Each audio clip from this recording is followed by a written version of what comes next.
Ouais, donc c'est les plus radicaux qui. Ouais. Et il y a quelque chose qui est frappant aussi, alors pour nos auditeurs les plus férus d'histoire, mais peut-être les autres le savent pas, c'est ces mains rouges qu'on a vues. Mm. Alors c'était peut-être pas au moment où vous y étiez, mais quelques jours après ou quelques heures après, parce qu'en fait il y a des manifestations en permanence maintenant à Sciences Po, des Mm. étudiants qui sont sortis avec les mains rouges pour en fait symboliser. En fait c'est en référence à ce qui s'est passé en 2000 à Ramallah où deux Mm. Israéliens ont été mais complètement lynchés, tués et en fait, un des Palestiniens qui était en train de tuer de façon complètement barbare un des Israéliens est sorti à la fenêtre et a monté ses mains Mm. ensanglantées, rouges.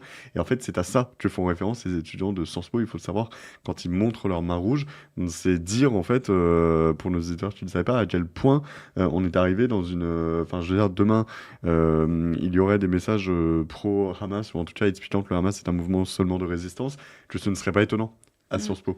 Et le vrai sujet, parce qu'on nous pose sur la question, c'est du coup comment s'opposer à ça, c'est de faire des écoles de résistance. En face, il y a l'ICEP, il y a l'IFP, enfin il faut créer comme ça Mm. des organismes et des écoles qui deviennent des anti-Sciences Po, où Non, on mais molestera pas les femmes.